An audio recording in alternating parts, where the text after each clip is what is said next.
Good morning, everybody, and welcome to Monday Football Monday here on the SB Nation NFL show. A reminder that this show is brought to you by DraftKings. DraftKings Sportsbook is an official sports betting partner of the NFL. Download the DraftKings Sportsbook app today and use code SBNNFL for a special offer when you sign up. That's code SBNNFL only at DraftKings Sportsbook. Well, I hope your bracket made it because the Final Four is set. Divisional weekend in the NFL is officially in the books. And holy crap, what a weekend it was. We have a lot to talk about both today on Monday Football Monday and all week long here on the SB Nation NFL show. This show is very special as we stream it live on the SB Nation NFL Twitter page, Facebook, YouTube, et cetera, et cetera. You can also obviously listen to it as a podcast. Make sure you subscribe to the SB Nation NFL show wherever you get your podcasts. Leave a rating, write a review.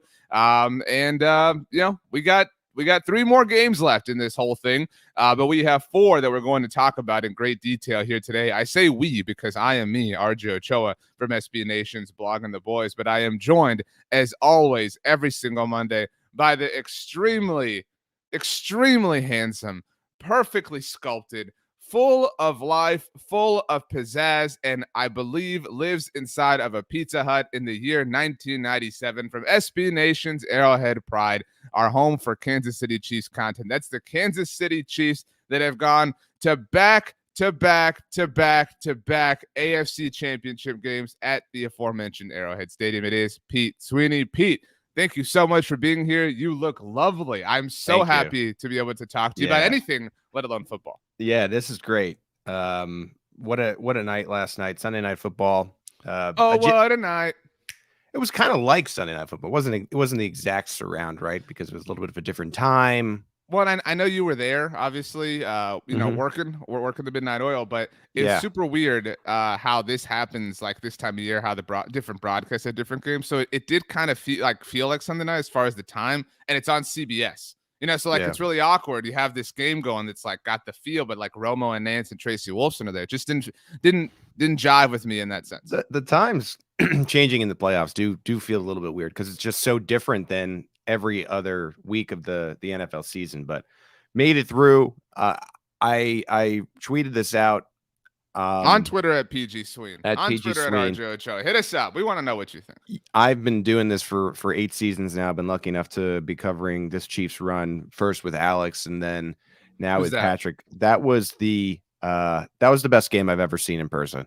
It just was so good. I know there are some people on Twitter that fired back at me. Well, you don't know good football then. Yeah, I understand. The defense was not really a thing, but who cares? We love scoring. We love to see quarterback play. And that was 2 of the finest quarterbacks in the league going blow for blow in a heavyweight fight. And just an incredible ending to what was a nut weekend of football, like nuts. Each game coming down to the final play. You didn't know who was going to win. Man, that's what the NFL wants right there, what they got. It is so often said that the divisional round of the NFL playoffs is the best weekend in the NFL. This lived up to the hype. In fact, I don't mind saying that BLG, if they do the oddcast, I know Michael Kist is watching. So, hey, boss man, do they still do that, Pete? Do you know? Do we ask Kist if the oddcast? I mean, what? I don't see. You're always saying this word. I think they spell it odd, by the way, like AWD, like odd. I don't know if I've heard of it before. But either way, BLG hit me up. Yeah, he hit me up. He said, "What do you make of all this chatter about how divisional round is the best weekend in sports?" Yeah. And I said, and we see Niners Nation, our home for San Francisco 49ers content, very prosperous weekend for them, saying greatest playoff weekend ever. When he asked me, I said, yeah. I said the only weekend that I would personally put above it is the weekend at the Masters. I love golf. Right, you're a big golf guy, yeah. Right. So I mean, rest in peace, the Green Jacket of the Week, and one of the many awards that seriously have risen and fallen on Monday Football Monday. This did live up to that is the best weekend of the year. You mentioned it, Pete. Obviously, every game going down to the last play. 3 road winners. Only one home team won.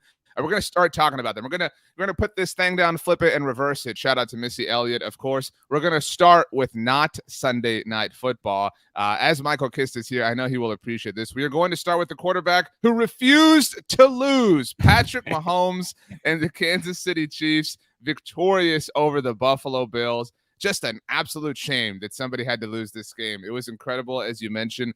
Mahomes, 33 of 44, 378 yards and 3 touchdowns, including the game winner. Josh Allen, 27 of 37, 329 yards and 4 touchdowns. Himself did chip in 68 yards on the ground, 1 yard shy of the all necessary nice. This game, Pete, the Chiefs.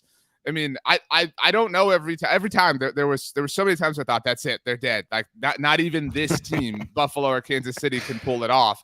Down here at the very end, I don't know. You were there. I mean, set the scene for us. This was crazy. This was unbelievable. This was maybe the team that's going to win the Super Bowl. It kind of had that feel.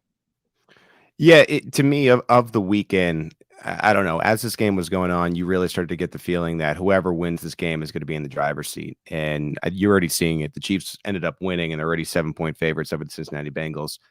I tend to think it'll be closer than that, potentially. The Bengals are a good up-and-coming team, but I think that tells you what you need to know. Up-and-coming team.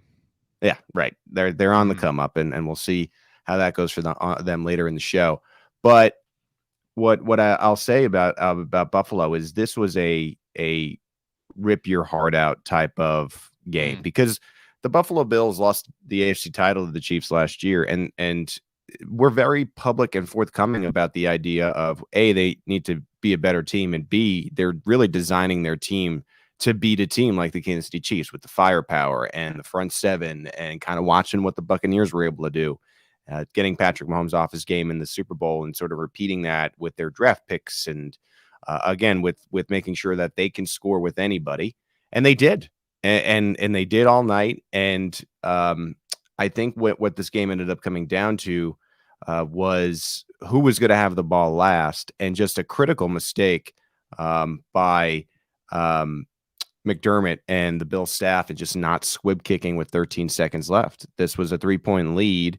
You don't want it to go to overtime, because unfortunately, with the way the rules are set up, you're leaving it to luck, which we know. We've complained about the overtime rules on this podcast before, and they should be changed. And they should be changed really in the regular season, but definitely for the playoffs. There needs to be a shift in the sense of both teams should have at least one possession, if not more. Really, it almost should be even to feel like you have a legitimate winner. But that everyone knows the rules, and you have a lead with 13 seconds left, and you don't squib it. You let the Chiefs get a touchback there. They have timeouts. They have Travis Kelce. They have Tyreek Hill, and Mr. Cool, Calm, and Collected, the Grim Reaper, as you joked, refused to lose. That this was the quote around after the game. What was the conversation between Andy Reid and Patrick Mahomes, and Randy was asked, well, what do you do when things are grim? And Andy Reid said, well, I told him, when things are grim, go and be the Grim Reaper, which is, it is catching on like wildfire right now. This guy just buries teams' dreams, and he did it once again. I think there was a feeling, and this is where the overtime rules are annoying, because, this happened to the Chiefs the other way 4 years ago. Right. There was a feeling that whoever got the ball was going to win the game, or, you know what I mean? So at that point, you got to do something maybe about fixing these rules. But just a thriller. And there were times where, Josh Allen had a minute left and he had to score a touchdown, and he somehow goes and does it. The 13 seconds and getting into field goal range. By the way, it was a 49-yard field goal with Harrison Butker, the kicker for the Chiefs, who hadn't been great all night. And so he has had a shaky season too. Like, hasn't exactly been money this season. Yeah. Here and there. It's weird. He's in one of these kicker funks where he's making field goals more consistently that are further from the extra point, and then like missing some extra points. So hit kickers are always heady, but this is a guy who had missed 2 kicks on the night and needs this with the season on the line, and is able to go and drill it and give the Chiefs an opportunity in overtime. And this also, I thought, had the feel of 2 guys that are going to be doing this for a long time. I don't think this is the last Patrick Mahomes, Josh Allen playoff matchup by any means. If you're a Bills fan, and I know it's a freaking tough morning, but if you're trying to really hang your hat on something, I don't think the Buffalo Bills are really going anywhere. These 2 quarterbacks are the class of the NFL. And I have to say this, I didn't expect that this was the road that we would take to get here, but the Kansas City Chiefs are once again in a position to do what they said that they were going to do. 4 AFC title games at Arrowhead Stadium in a row. Never has happened before. And I remember when we were previewing this season, I was telling you about the Chiefs, RJ, and I said, it's going to be boring. It's going to be boring to watch this team do it. Okay. And here they are, one away from another team that is in the Super Bowl for the third straight year. All right. So I have a lot of things to say. First of all, it is incredible. Like there's something to kind of the trolley type of tweets. We'll get obviously to what happened throughout the rest of the games. But for example, I tweeted on Saturday night, Aaron Rodgers has never made it to a Super Bowl without Mike McCarthy, right? Like this idea of like, whenever like Joe Burrow's never lost a playoff game ever, right? Like he's played 2 of them. Like obviously it's impressive, but so like maybe after the first season, maybe after the second, you could say, well, Patrick Mahomes has never finished a season shy of hosting the AFC Championship. But that's true 4 years in. That's stupid. Just it's not real. It doesn't make sense. It's insane. You mentioned not squibbing it. That was something that Tony Romo did say on the broadcast. He said, you want this kickoff ideally to land just shy of the end zone. So even if you don't want to squib it, like maybe you think that's too risky, but you do have to make sure and ensure rather that some time is going to be consumed off of the clock on that play. You left, 13 seconds was that was what was crazy was there was too much time 3 different times. Buffalo puts together this massive drive that felt like, okay, they're doing everything they can to just bleed the clock, had incredible 4th down conversions. I mean, Gabriel Davis has 4 touchdowns, obviously a playoff record, super sick stuff. And so they go up and you're thinking, all right, minute 54, that's way too much time. Sure enough, I mean, at that point, we had no idea what we were in for. Patrick Mahomes takes in 5 plays. They go down, they score. All right, great, awesome. Buffalo, can you do it? You have a minute and 2 seconds left. Josh Allen heroically, marches down and did give us this moment where it felt like, okay, we have finally gotten the adversary. Like you said, I think people are so quick to say like, we're going to be watching this for 10 to 15 years. I remember people saying that about Dak Prescott and Carson Wentz. And obviously, look how that has turned out. But this truly felt like, okay, this is the closest thing to Peyton and Brady that we have gotten. And nothing will ever be that. But that moment felt like, and again, I know you were there, but like they flashed, they showed Josh Allen's family. Because it was fair. It was fair to think they've done it with 13 seconds left. The game was over. I thought the season was over, and I was like in my head, I'm like, well, and then we know we're not going to LA. I don't have to come out here next weekend. What a run it's been. The game was over. The game was over. I think a play that's going to be lost, and just swept under the rug of history, which is so unfair. And a lot of the plays the Bills made will be because winners write history. But the Stephon Diggs 2-point conversion, that play was insane. Without that, the Chiefs, if everything unfolds, still win it, but they went off the Butker field goal instead. But that play was what set overtime up, which was what set everything up. The scramble from Josh Allen, the catch from Stephon Diggs, and I loved that. At the moment, it felt like Stephon Diggs got his, twist the knife after watching the celebration last year. The narrative was there. And so for Kansas City to go down with 13 seconds, which, by the way, they led a game-tying drive. Granted, it was only a field goal that was necessary. With less time than the Cowboys were able to get anything off the ground with 14 seconds last week against San Francisco. I'm not bitter about that by any means. This was remarkable. You mentioned it's the best game you've ever seen. I don't have a problem putting it in the category of greatest playoff games of all time. And it wasn't even like sometimes we say that about games that evolve as it goes on. It was hectic and intense and chaotic all throughout. Right. And I just keep thinking about what Patrick Mahomes means to the league. And I just think there's been so much flack this year and so much of everybody else trying to say this quarterback is better. This quarterback is that. Man, the throws that he was making last night, and Josh Allen was great, but the throws Patrick Mahomes was making last night, no one can do. No one can do. It's not Aaron Rodgers. It's not Justin Herbert. Lamar Jackson can't make these plays, these sidearm, curve it around to defenders, about to be tackled, dropping it right over Byron Pringle's shoulder. And I just think we're watching one of the greatest quarterbacks of all time, and we'll see at the end. He has a lot of Super Bowls to win because he has 1, and Tom Brady has 7. He has 1 on him. Like that's like if you one on him, and 1 on him. And you're judged by Super Bowl wins, right? And if he wants to surpass, Brady or whatever, he's going to have to do something remarkable. I think Patrick Mahomes is just I think we're quick to throw Michael Jordan around, but I think he's one win away here against Joe Burrow from getting on that Jordan track where you have these outstanding quarterbacks, Josh Allen and Joe Burrow, and they're just not going to have as many titles because they're playing against Patrick Mahomes. Like that's the unfortunate reality. And I'm trying to be objective as I can. No, but like there's Karl Malones and John Stocktons all over the world, right? And that's where I think we're at. And especially one win away. I mean, because if Joe Burrow goes and beats the Chiefs, what are we even talking about? I would agree more with you. His third straight Super Bowl.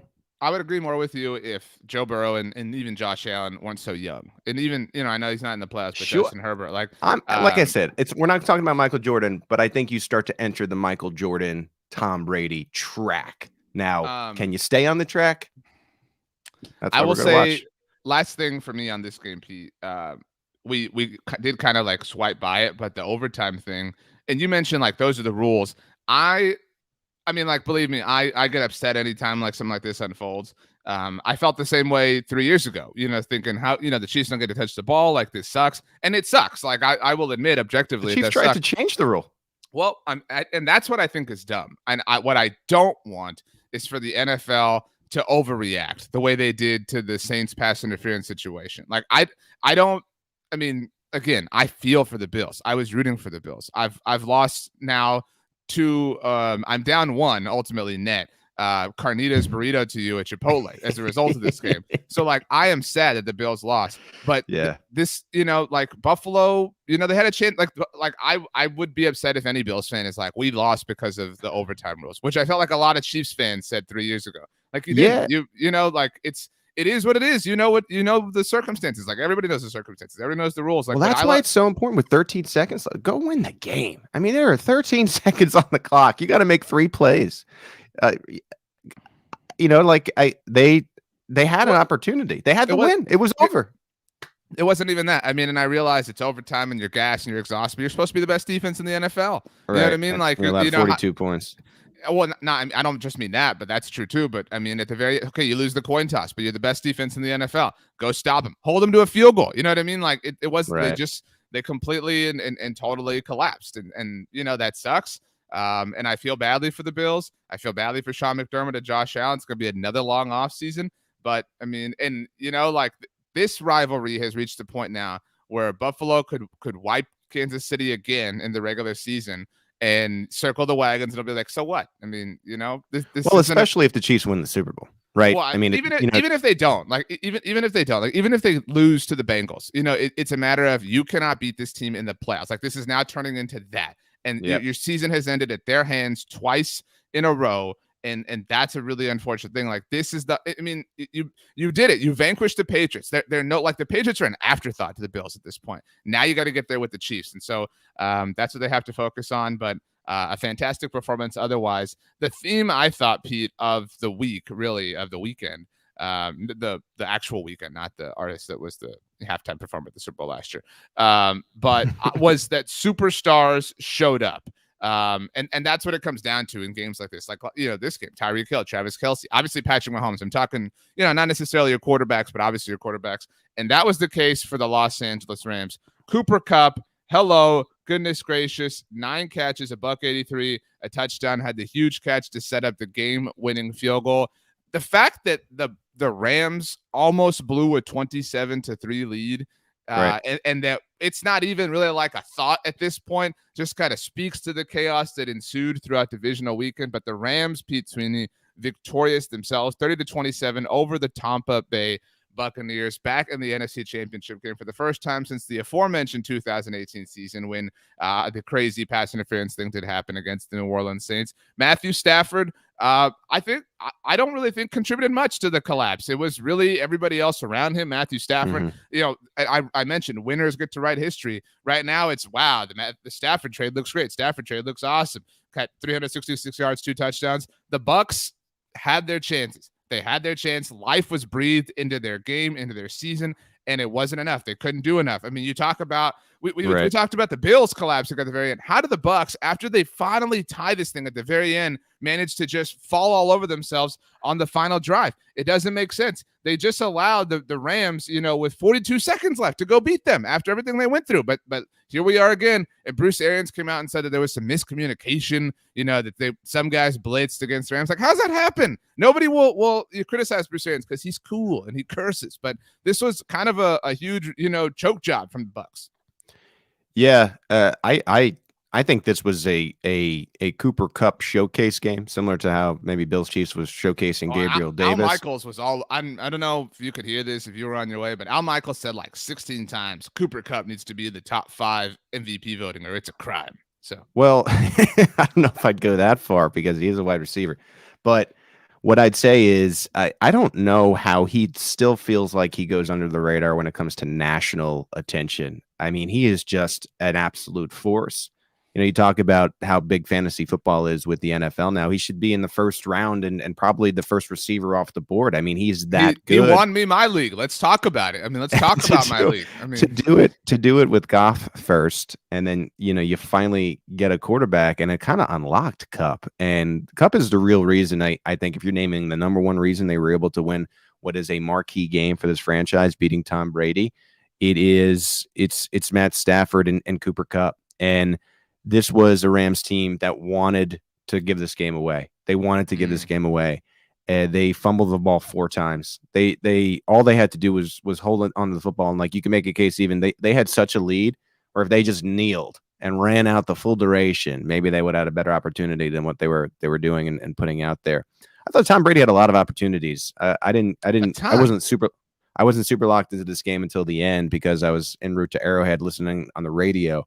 But I just felt Tom Brady had the ball so many times. He had so many opportunities to go and do what we've seen him do forever, and it wasn't able to get done. And we had mentioned it before. So there's this turnover differential. You talk about 4 turnovers on fumbles, and you wonder, okay, well, what's the score of that game? If you're just guessing, you're like, well, the Bucs won, right? And no, and it was at the end of the game. I can't describe how hard it is to do to just have given up. What was it? You gave up 24 points, and unanswered. All the momentum away is in the favor of the other team, who has Tom Brady on the sideline. For Matt Stafford to have the ice in his veins, to hit Kupp, and to go down, and you saw it as time was, it was a frantic, like, let's spike this ball. The best part of this game for me was Matt Stafford, and after he spikes the ball, he just pumps his fist through the air because it was such an easy field goal that he knew that the Rams were going to win. And this, Brady's had a lot of these, right? So you don't feel bad for Tom Brady. Matt Stafford has been waiting his whole damn career for that moment, and you could just sense it. And that to me was one of the best moments of the weekend. The spike, the fist pump. Do it. And now you're favored to go to the Super Bowl. And in your building. In your building, second year in a row. It looks like the home team always gets to play. That's crazy, by the way, that we went 53 Super Bowls where the home team couldn't host, and that we might get 2 in a row. I think we will. I like the Rams. I think they're a better team than San Francisco. San Francisco right now, to me, has like a Cinderella feel, so it's just a matter of when. Who are the Rams then? Which Disney princess are they? I don't know. Maybe they're the Beast. Yeah. Oh, wow. Yeah. Wow. Yeah. So anyway, we'll see if the clock strikes right midnight against LA. But what an opportunity here for McVay and the Rams, and Matt Stafford is just such a feel good story. You mentioned all the chances that the Bucs had. They had 5 possessions in the fourth quarter. The Rams had 6. We saw some chaos, in pivotal moments, throughout the weekend, really. But right. the first 3 possessions that the Bucs had in the fourth quarter, this is how they end: fumble, and then turnover on downs on a drive that started on the LA 45, and then turnover on downs. And that by the way came off of a fumble that they ultimately received. And then the Rams miss a field goal.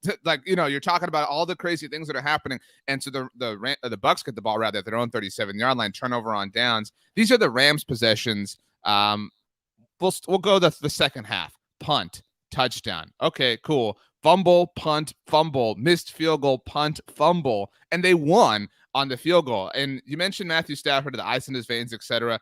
I thought for sure that they were cooked. On the first play of the final possession, Matthew Stafford runs a quarterback draw. And it was almost as bad as the Cowboys quarterback draw the week before against San Francisco. I don't know if anything's as bad as that, RJ. Well, and so he's tackled. He's actually sacked technically. And the Rams spin their final timeout. So you're thinking like, man, there are 35 seconds left. You're on your own 24-yard line. Like, this is definitely going to overtime. You are definitely losing. The poor Falcons, man, catching strays, like with all the 20-3 stuff coming up all day long. And then that's when the Cooper Kupp play happens. And like, now that the Bengals are good, I almost feel the worst for the Falcons fans. I feel like that right now, it feels like the worst possible fan to be. I mean, Giants and Jets are obvious, but like as far as just torture bases, it's the Falcons. But a lot of Falcons fans, there's likely some crossover with being Braves fans and being Georgia fans. Like they're doing all right, like all things considered. You know what I mean? That's true. They're batting above 500. Sure. But if they're batting above 500, goodness gracious. But that, I mean, Hall of Fame, were they? Yeah. Yeah, seriously. But I mean, man, it was nuts. Actually, the completion didn't happen. I mean, both completions. I mean, like it was just, I really was stunned by how easily, and that's what I meant about superstars. Things like that are not things that happen. Those are decisions. It's just, okay, we have Cooper Kupp, we have Matthew Stafford. I was talking to my dad about the games on Sunday night, and you know, we were just kind of venting about the Cowboys. And it's just it's remarkable how, you know, the guys we've mentioned, the non-quarterbacks, Tyreek Hill, Travis Kelce, Cooper Kupp, these are superstars. Yeah. These are big names. These are dudes who everybody knows. These are dudes who are game planned against. How are they wide open? Like Travis Kelce on the last play that sets up the field goal. Like how do they get so unbelievably wide open, like play in and play out? And that doesn't happen for other teams, you know. Well, that play for Kelce was just ad-libbed. He basically told Mahomes that he was just going to go to the open spot and find him. And these two have a mind meld. I mean, it is how is Cooper Kupp? How does he beat the whole defense? Like how do you let Cooper Kupp beat the whole defense? Type thing. Yeah, no, I'm with you. You gotta I'm thinking about this as I'm thinking, you know, for the Chiefs, and they're going to be facing Chase next week, and it's like, you always have to have attention to the impact player on the other side, and I completely agree. You do. They should not have success. You know, it's just wow. The Rams will host. They won up to the Bucs in that they will host the NFC Championship game and potentially the Super Bowl. So that would be a first. The AFC team is home in the Super Bowl, as it turns out. So that's going to be kind of awkward for the Rams if they do get out of your own locker room. Seriously, like that's, you know, and they won't even get to wear the uniforms want. I think they'll let them stay in their locker room, won't they? Why? If you were the coach of the AFC team, whether it's the Chiefs or the Bengals, because it could be either one at this point, Pete. What would you let them? No, hell no. I'd make them. No, I think I would. I mean, Andy Reid is really smart about that. Like he doesn't want to give extra motivation for any reason. See if the same thing is for Zach Taylor. Interesting debate. What would you do if you were the coach of the AFC champions? Let us know on Twitter at PG Sweeney at Ochoarjochoa. That's the question of the week. Should we make a question of the week from now on? I love that idea. So our question of the week, this is assuming the Rams get in. Because obviously if the 49ers do, then, you know, the point is moot. But assuming the Rams get in, if you were the coach of the AFC champions, whoever that winds up being, would you let the Rams have their home locker room? Or would you make them dress in the visitors' locker room? I would let the Rams have their home locker room. I don't think you want the extra motivation, but I can understand why you wouldn't. And for anyone wondering, by the way, like, well, why would the Rams even pick this year, you know, to potentially, you know, have this happen if they wouldn't even be the home team? Remember that the SoFi Stadium was actually supposed to host the Super Bowl last year, but it got delayed due to construction and whatnot. So that was an NFC home year, to your point, Pete. So Tampa really had a bit of fortuitous luck that they were the home team when they got to host and ultimately wound up winning. But we mentioned the San Francisco 49ers. Let's go ahead and get to the Rams opponent. Like I said, we're going in reverse order. This was maybe the least sexy game of the weekend. It was still thrilling, and it was visually, aesthetically so pleasing with the snow and everything. I think that Niners roads against Packers homes is an underrated uniform matchup. Fantastic helmet matchup. But I was watching this game, and thought of you because of the uniforms. I was like, this is Dude, actually like a good looking game. Like, you know what I mean? I know it that you looks love that stuff. It looks awesome. And like again, there's a difference between uniform matchups and helmet matchups because the helmets on their own can look great and then the uniforms look terrible or vice versa. But you know when you've got the game day set out there and they got the two helmets on set, you know what I mean, on either end, this looked sharp. And man, I came to a realization, and I know Rob Statsger is watching, and I want you to hear this stats. The Niners have the best looking gold helmet in the NFL. The Saints gold helmet doesn't touch the Niners. Like it just like popped and shined, and it was wonderful, like in the snow, and I loved it. But man, so like I said, maybe the least sexy game of the weekend, but it invited the hardest trolling against Aaron Rodgers. The San Francisco 49ers winning 13-10, a perfect 4-0 in the playoffs against Rodgers since passing on him with the number 1 overall pick in the 2005 NFL draft. Jimmy G, kind of a pedestrian day. Aaron Rodgers threw for less yards against the Niners, and Dak Prescott didn't even have a touchdown. Dak threw one and ran one in, no big deal.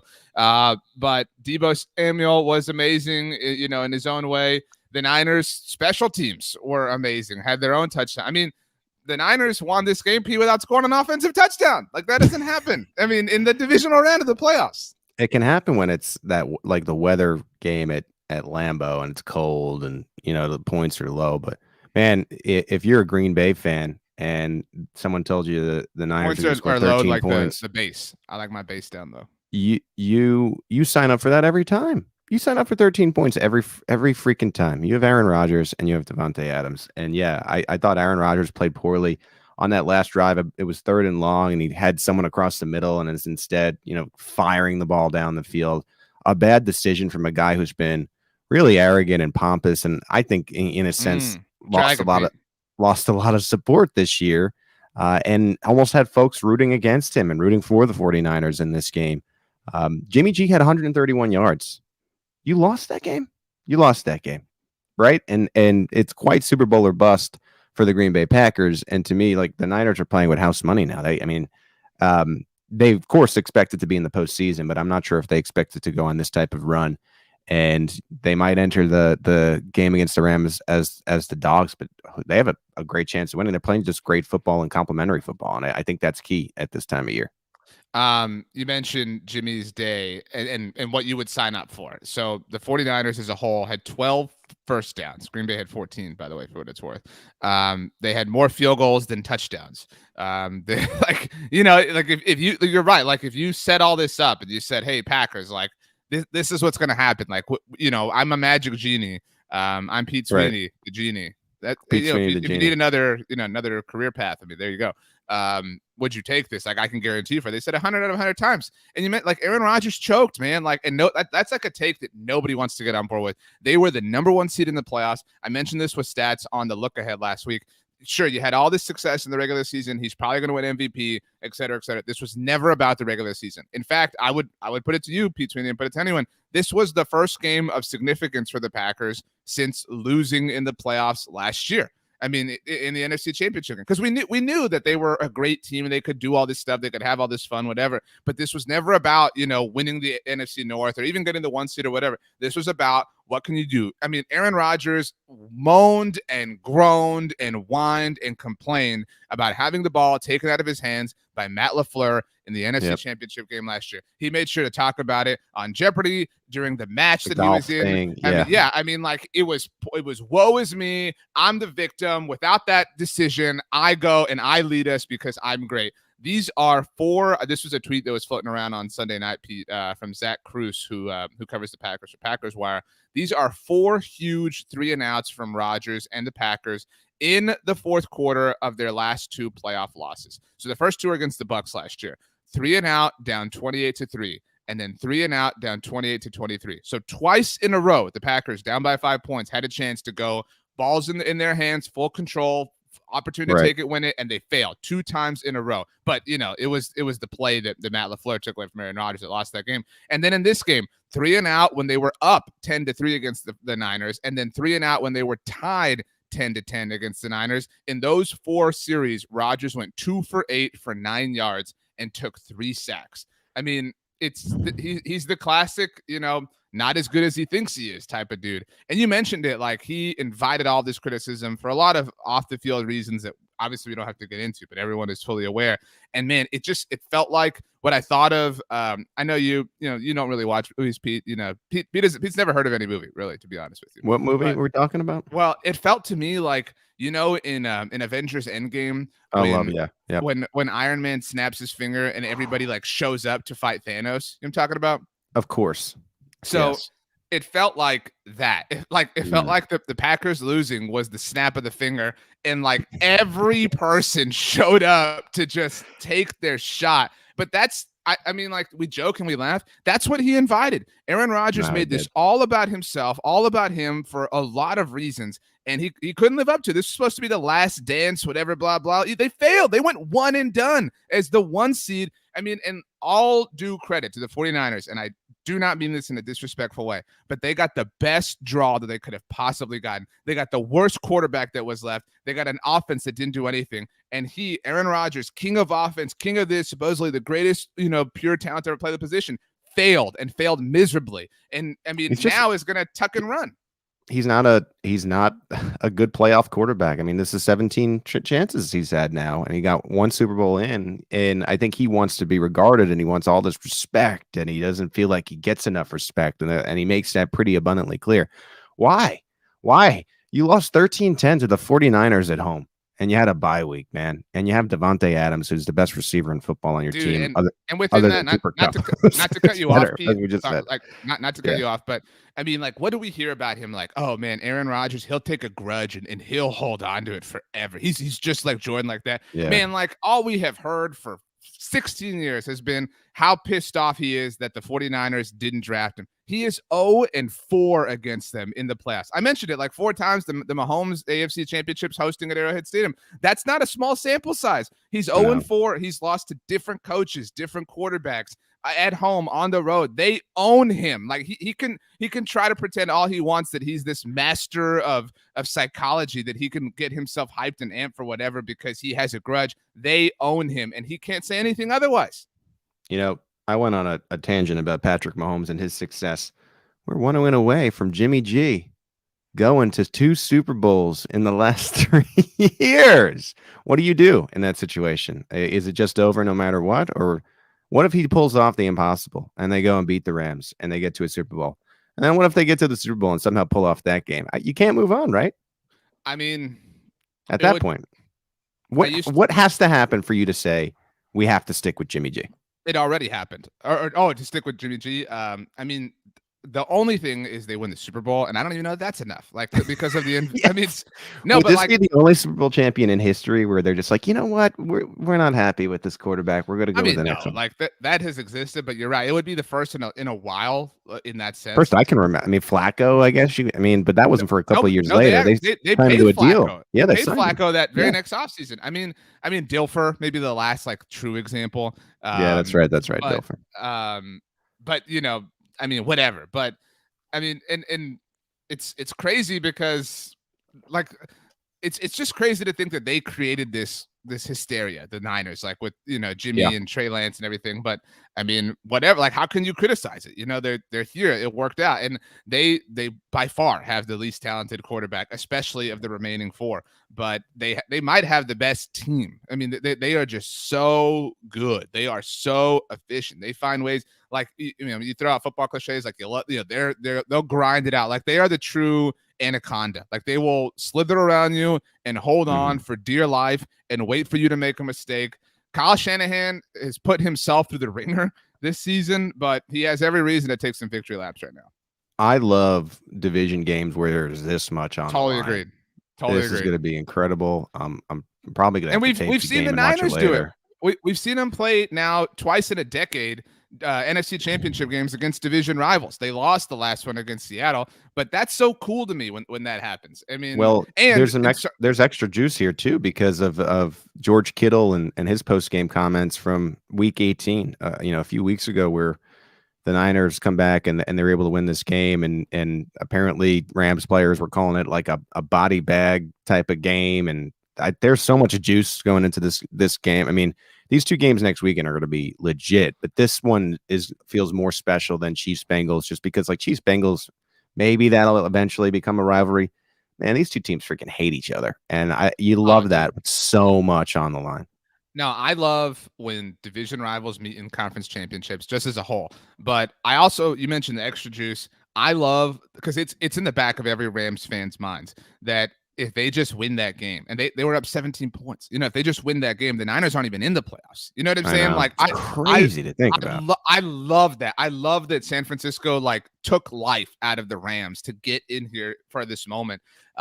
So I mean, and there was, I think we need to say one more point though too about, and this is why the Niners feel dangerous. I just think their offense is obviously very interesting, right? Because you never know how they're going to hit you. Deebo Samuel's a freak, but it's another superstar who showed up. It's the defensive play, right? I mean, the total net yards for the Packers in this game were 263. You won because of what was a special teams effort, and it's that third phase. It's the defense. It feels like they could curb anyone in a big spot where, if the other team has the ball and maybe they have 13 seconds left, it feels like you're playing the 49ers. There's no shot that you're going to pull off some kind of miracle. So we'll see what happens in this. Anyone's game here. Pete, there's so much of this apple to take a bite out of. It was the Niners who were also in on the Matthew Stafford trade in the offseason. You know what I mean? There is so much juice to this. Man, I'm so pumped. Last thing before we leave this game, you mentioned that Aaron Rodgers chokes in the playoffs. I did want to tell you his. I couldn't resist. His playoff career.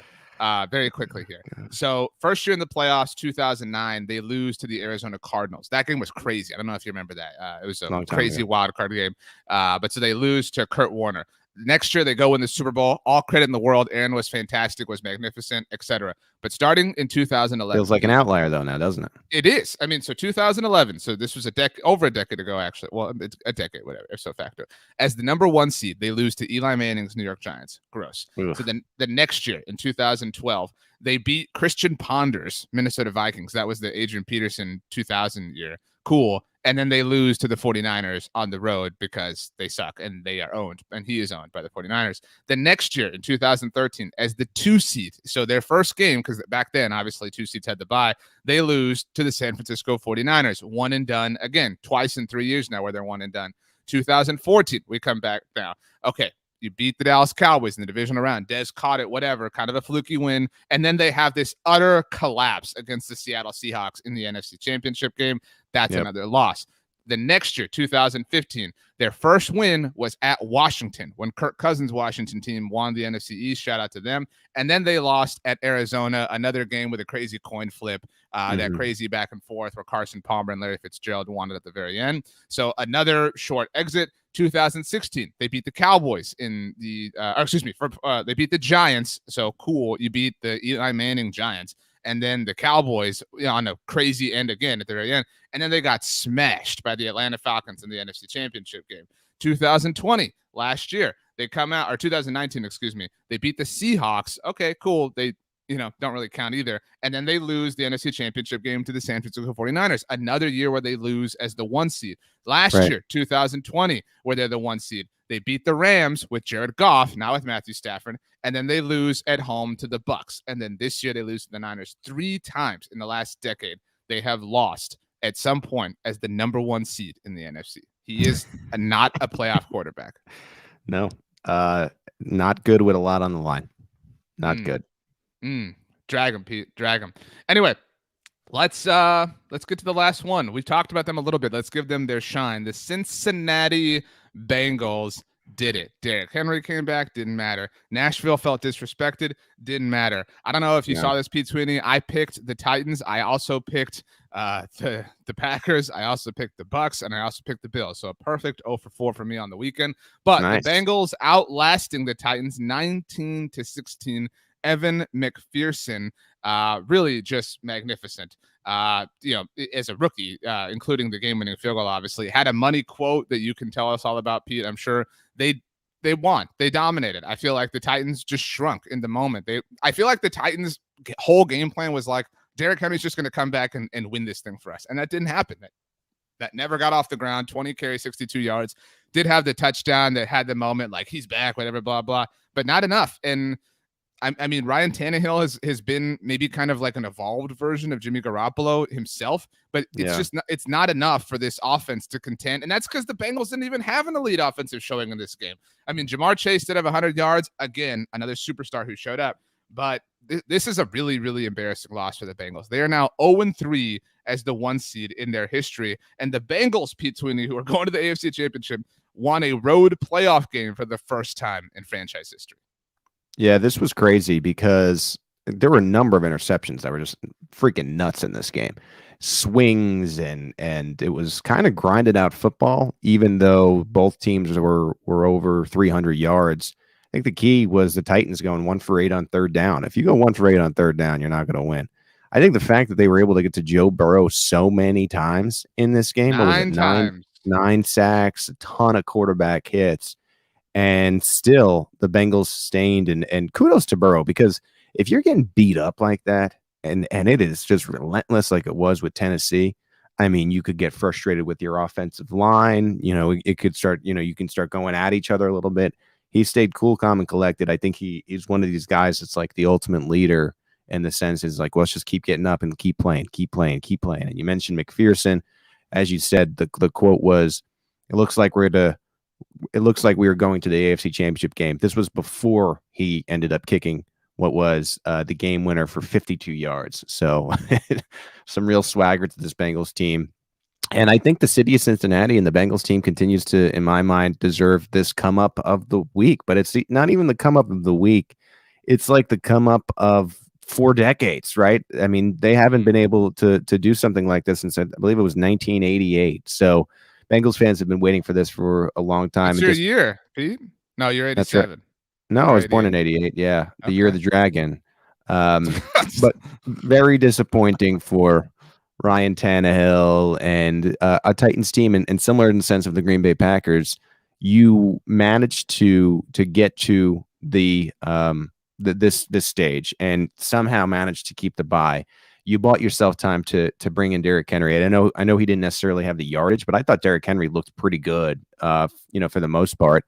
And I just felt like they had a golden opportunity here. You win the game, you're hosting the team that wins in Chiefs and Bills, and again, just 1 of 8 on third down, and couldn't get it done. The 3 interceptions again by the Bengals were very impressive, and I was impressed with the Bengals defensively, and that's what really makes, I think, this upcoming game against the Chiefs interesting.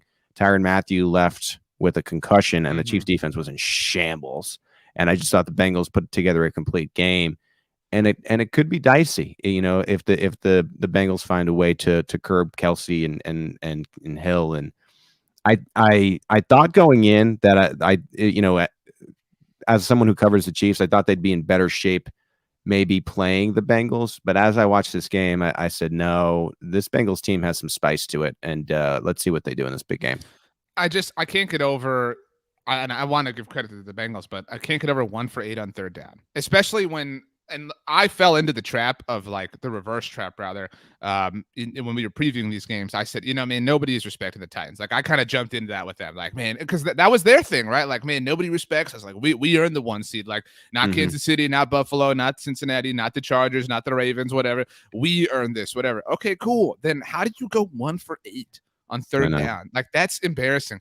And I don't like the Titans are not like the biggest team, so they do get disrespected naturally, but like they really like tried to kind of build up this narrative all season long. Like remember when they traded for Julio, they were like, watch out, here we come. Like what did this, I mean, Julio had a nice game, but I mean like this was kind of, it didn't tip the scale like it was billed at the time, for sure. I mean, and they really really really wanted the credit of other AFC powerhouses, and I maintain that what they've done over the last few years is impressive, but there's clearly a ceiling on it, and we've seen it, and their formula, and even if it's working, it's not guaranteeing victory, but like their formula is Derrick Henry has to go Super Saiyan mode. That's it. Like without that, it really can't be done. And I know that Titans fans will say, well, it did get done over the course of the regular season. Yeah, but like they benefited so much from Kansas City faltering early and Buffalo having that falter in the middle where they lost to New England and to Tampa, and the Chargers obviously missing out, and the Ravens, and during all the injuries that they did. I mean, if not for that, like maybe Baltimore's the 1 seed in this whole thing. And so, I mean, This might be Aaron Rodgers individually is the biggest like choke job of the weekend, but this might be the like biggest choke job from a team. So I think it's a good reminder that the teams that are built around their quarterbacks are much better set up for success than being built around what is this running back. And I know that Tannehill was still able to get it done. They didn't have Derrick Henry for 8 weeks, and they still ended up the number 1 seed. But you even just look at the weekend and the winners. And I know we talked about San Fran. I think that game was so weird. Like, it just was one of these weird games that ended up going in the 49ers' favor, and Aaron Rodgers choked again. So you take away that outlier. It's Burrow, it's Stafford, and it's Mahomes. And I think you probably feel like the Rams are going to win because of that quarterback advantage. And that's why Mahomes and Burrow are going to be having games like this, I think, just like Mahomes and Allen are. I think the Chiefs and the Bengals and the Bills are going to be matching up in the playoffs in different combinations for years. And I'm not ready because of the quarterback. I'm not ready to dismiss the Ravens from that. I know. No, but like they had a terrible year injury wise. Right. So that's all I'm saying. I would put the Ravens. I think they've earned the right to have them put. So like that's the like elite 4 in the AFC. I'm not putting the Chargers there. I love Justin Herbert, but man, they choked this year. Like they choked in a way that none of these teams have choked. Even the Burrow Bengals. You can't draw the Raiders and then lose. Win and get in and lose, and then like lose in the fashion they did, where they were just trying to be the smartest team in the room and just overthought themselves out of a playoff berth. Like, no, I'm with you. I love Justin Herbert. That might be Andy Reid, by the way. Hey, dude, it's 3rd down. Maybe let Mahomes have the ball, not Blake Bell. Just a thought.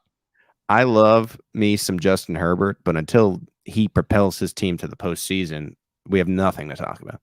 There's nothing to talk about there. Dude, this is, I mean, again, like people have tried to like, enact this or like ensure this reality forever. They've been, again, like Prescott and Wentz, like, oh, this is it. We're going to watch this for a decade, 15 years, whatever, blah, blah. But this Burrow, Mahomes, Allen trifecta, throw Lamar in there if you want. I'm cool with that.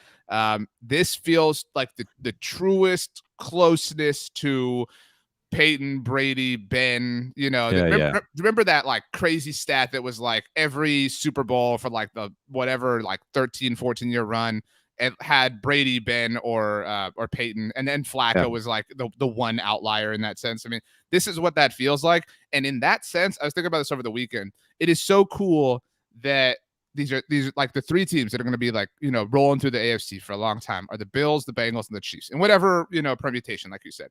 Like these are 3 teams that have been insignificant for forever. You know what I mean? It's like, true, yeah. Like I know Kansas City had some cute years, but like, up until Mahomes, they were not like this alpha. And so like, it's kind of cool that the Colts and the Patriots and the Steelers and even the Ravens this year, obviously, have all had to take a backseat to these new up and coming, not just quarterbacks, but these franchises in general. I think it's fun that these guys are in the same conference too. They're so young, in the mid-20s, and they'll have more games against each other. If one of these were in the NFC, then maybe you get a few of them, they're few and far between them and they're matching up. But, you'll get the natural AFC scheduling. So you'll see some regular season matchups, but certainly in the playoffs. All right, Pete, we've said it all. We've done it all. We have a final 4 set. Da da da da da da da da da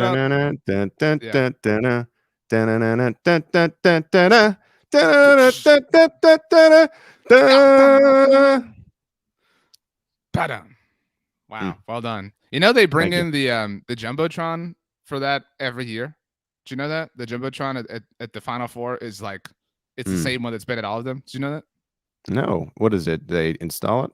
Yeah, it's like I'm talking the thing that hangs in the middle, not like off to the sides or whatever, like the hang that above like center court. They literally like disassemble it and then take it to the side of the next Final Four and reassemble it there. Oh, well, well-known fact. That's I'm glad that I know that. I'm better for it now.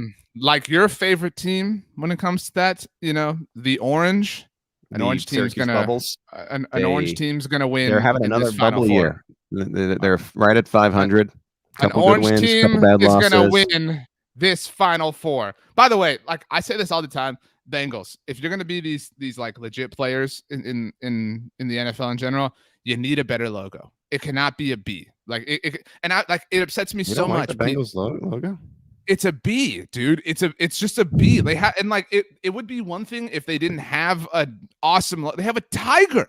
Like, you know what I mean? Like, they have a tiger, and the thing that's on their caps and their shirts and their polos and their hoodies and their half zips or whatever is just this bee with like the stripes on it, dude. And the logo at midfield, it drives me so nuts. The logo at midfield is just a bee. Get a freaking tiger and stretch it from the 30-yard line to the 30-yard line. Like, I'm talking from nose from snout to tail. Like, I mean, it's got to be massive. Yeah, if you go to our SB Nation Cincinnati Bengals site, of course, it's cincyjungle.com. The tiger logo on that is pretty good. Maybe that's they go and lean in that direction. Just, get a tiger. Like, put that on your caps and your shirts and everything. Like, we don't need this bee. And you know what actually upsets me about it is every other team that has letters as their logo, like the Niners or the Packers or whatever, it's the letter of the city. Like Kansas City is the KC. Right. It's not a LA. C for Chiefs or the C for Chicago, the SF, the G for Green Bay. Again, like the Green Bay didn't even have the B. It's just the G. You know what I'm saying? Right. Like it cannot be the letter of the mascot. You're leaving the C out of it at this point. Get a tiger. And they have a tiger. Like, I've seen it before. They've had a tiger at midfield. I don't know what's up with this bee. It looks dumb. It looks stupid. And it's just like blocky, gross looking bee. If it stands for Burrow, that's fine. But if it stands for Bengals, I don't like it. The Chiefs and Bengals matching up next week, that uniform combo, not really that aesthetically pleasing. Isn't it tough to watch red versus orange? Yeah, it's too much red and orange. We said that actually when they played. I think it looks okay if the Bengals wear their black uniforms and the Chiefs wear their whites. But with the Chiefs and that's what I'm saying. Chiefs and the red tops, that's a lot because you got the red jersey, red helmet. If the Bengals, this way this can work. If they go white tops, black pants, then I can work with this. But I don't know what the combo is this week. We'll have to see. Should be a good matchup though. I'm eager to see what happens here. I don't know what's going to happen. Everybody, make sure to check out Arrowhead Pride this week. Pete is going to make a lot of chili jokes. It's going to be exhausting, but yeah, they're like the spaghetti with the meat. I don't get it. Just give us a plate of barbecue. You know what I'm saying? If you have to choose, you go to an Italian restaurant. You can have spaghetti or Alfredo. Where are you going and why? Probably go spaghetti, man. I'm a Sunday sauce type of fellow. Wow. With one meatball, like, you get spaghetti and the meatball. So a Sunday sauce is like when you kind of mix all different kinds of meats and you let that thing simmer. That sounds horrible. Yeah, like sausage and meatball and like they do in the Bronx, the streets of New York City. Yeah, I mean, it's like a winter Sunday sauce. Pete Sweeney's from Queens Boulevard, people. Put some respect on his name. Yep, Aquaman. Shout out to Vinny Chase. Yeah, Vinny Chase. This is Queens Boulevard. Vinny Chase, Jamar Chase. Hey, let's party. It is Victory Monday for some of us. That's true. Well, we have 3 games left. We have fantastic, outstanding coverage that is going to be coming your way all throughout the week on the SB Nation NFL show. So make sure to subscribe. Make sure to like us on Facebook. Follow us on Twitter. Subscribe to us on YouTube. Follow Pete on Twitter at PG Sweeney. I'm on Twitter at Ochoarjochoa. Subscribe to the SB Nation NFL show wherever you get your podcast. Pete, the final 9 million words belong to you. Make them great. No, I think let's have a repeat weekend next week. Let's get two really good. How can we repeat? I mean, there's conference title games. As many games. We can't repeat. Yeah, combine them into one. I'm excited. Conference title week, baby. Conference title week. We'll see y'all on Monday. Kansas City Conference Title Town. That's what we call it. That's dumb. Not such a long acronym. Wow, I don't like that. CTT. Wow.